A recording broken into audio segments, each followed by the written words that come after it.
Allô! Je vous parle aujourd'hui de gang. Je vous parle de tout ce qui fait que mon jeune ado, mon jeune adulte va s'enrôler auprès d'une gang X ou Y. En fait, les causes de qu'est-ce qui fait que un, un jeune adulte va intégrer une gang, va intégrer un groupe, un clan. Les causes sont multiples.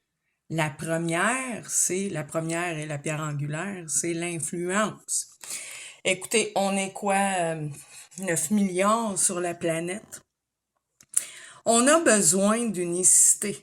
On a besoin de sentiment d'appartenance. Les jeunes le savent.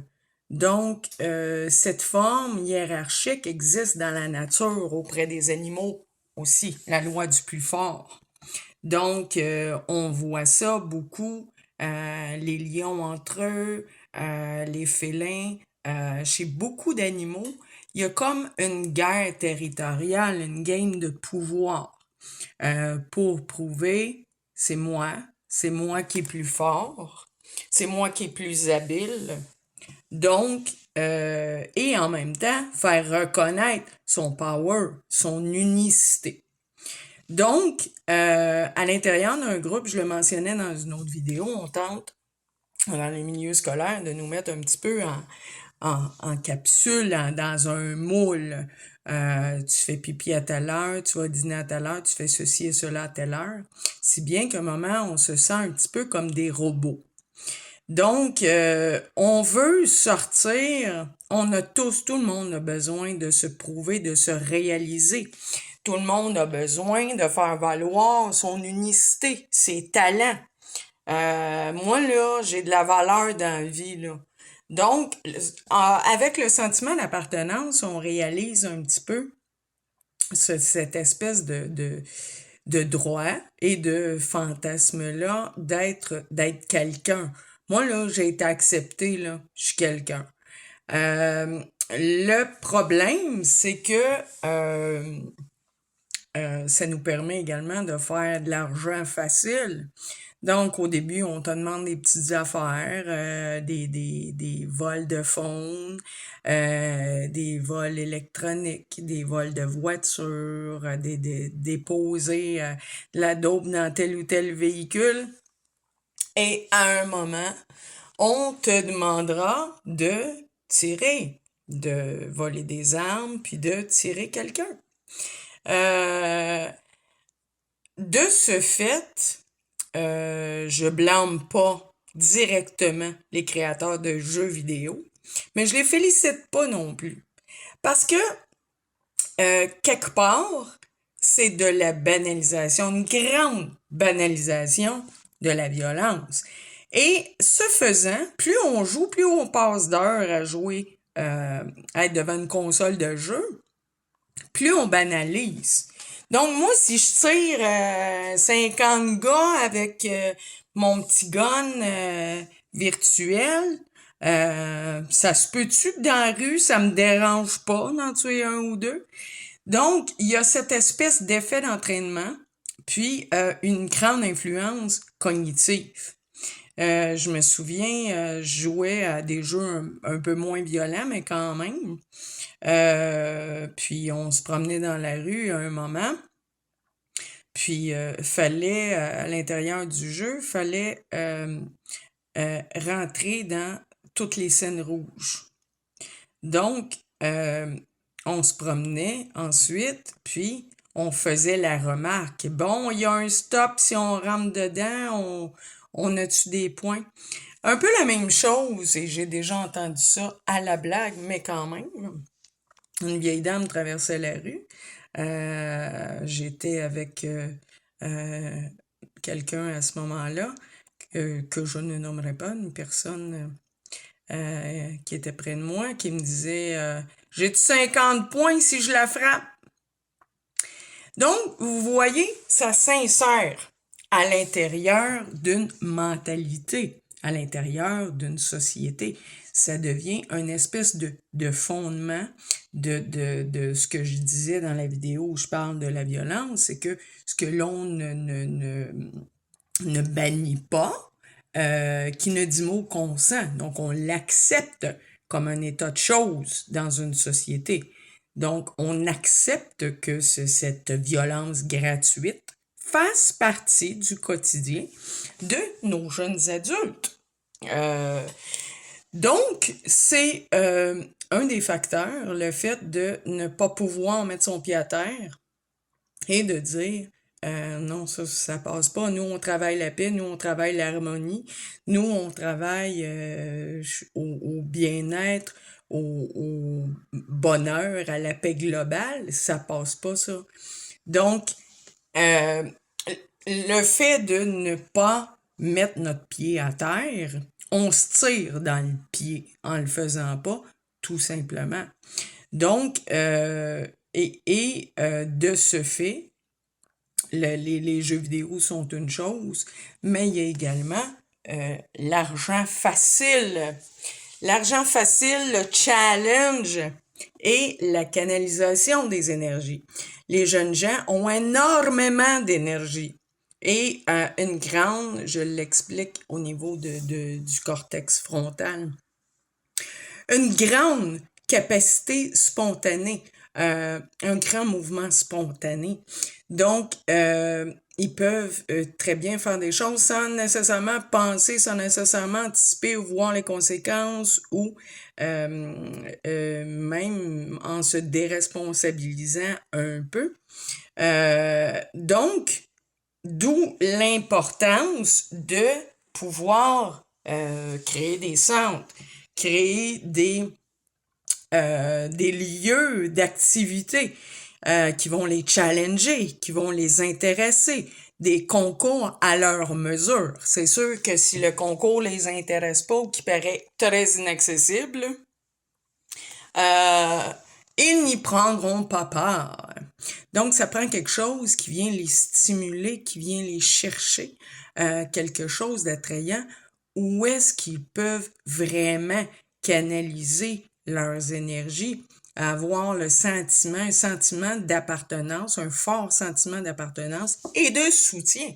Parce que n'oubliez pas une chose, c'est qu'en dehors des heures de cours, quand tu fais partie d'une gang, tu es soutenu par la gang. Ils sont là, sont présents 24/7. Donc, c'est important d'avoir des gens sur qui compter. Et je vous dirais qu'une façon de prendre le problème, c'est pas nécessairement par l'interdiction ou le bâton puis la carotte, de tout interdire ou oui, il faut mettre des balises claires, mais l'idée, je le dis dans plusieurs vidéos, on ne change pas les gens. L'idée, c'est de créer en eux des bases solides, des exutoires importants, attrayants, où est-ce qu'ils peuvent, à l'intérieur desquels ils peuvent se reconnaître et s'investir. Les valoriser leur talent, valoriser leur force, leur offrir des soutiens, des groupes présents 24/7, mais qui offrent de meilleurs avantages, qui offrent de meilleurs et de plus beaux défis. De leur montrer également, moi, ce que j'avais fait avec un jeune, j'avais établi la map des options. Comme c'est difficile pour eux d'anticiper, c'est important de pouvoir leur faire réaliser avant le dérapage de la toxicomanie ou même pendant le dérapage de la toxicomanie, leur faire réaliser, voilà, là, vous êtes ici, tu es ici aujourd'hui, vois tes options. Si tu prends ce chemin-là, ça te conduit en jail ou à la morgue et ne pas avoir peur des mots. Telle est la réalité. Si tu prends cette option-là, ça te conduira en désintox, un bon métier, une vie meilleure, une vie où est-ce que tu vas pouvoir t'investir et être fier de qui tu es en société. Une vie où est-ce que ton ou tes enfants, ta femme, ta conjointe ou ton conjoint seront fiers de toi. Donc, c'est important de travailler à faire visualiser ce que peuvent être les options futures, les options de sublimation, les options de remplacement, parce que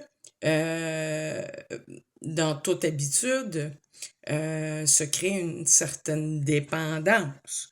Donc, il est important de pouvoir, j'en parle également dans une autre vidéo, de pouvoir pallier à cette dépendance-là par quelque chose d'autre.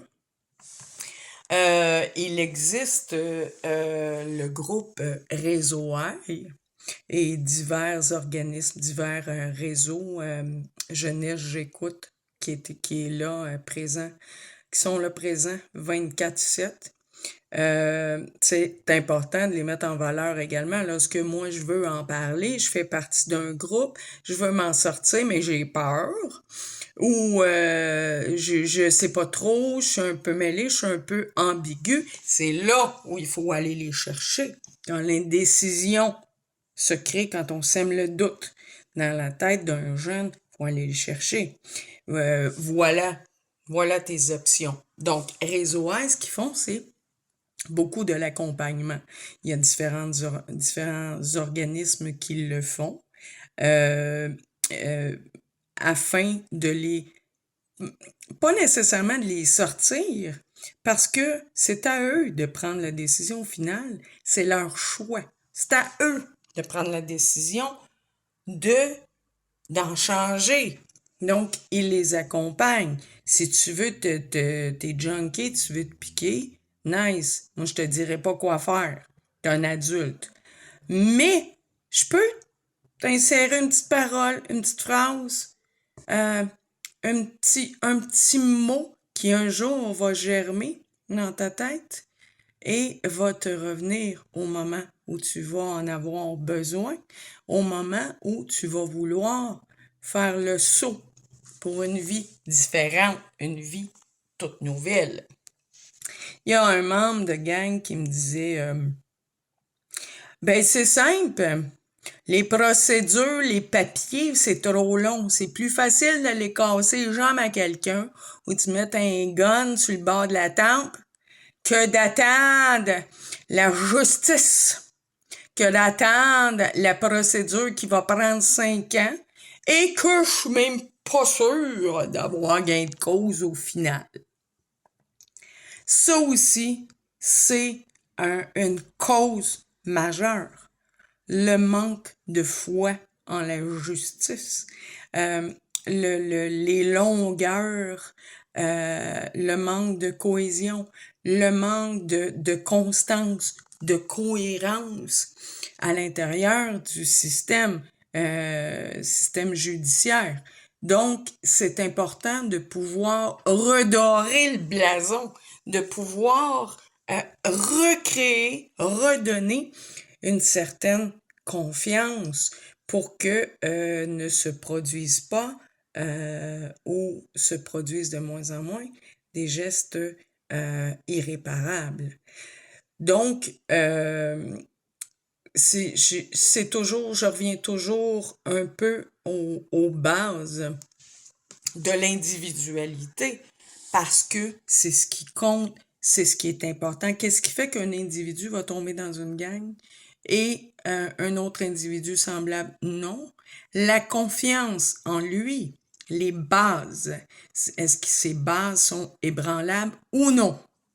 Est-ce que ces bases sont solides? Est-ce que sa confiance en lui permet de s'exprimer, de s'affirmer, d'affirmer ses positions et de pouvoir dire non? Donc,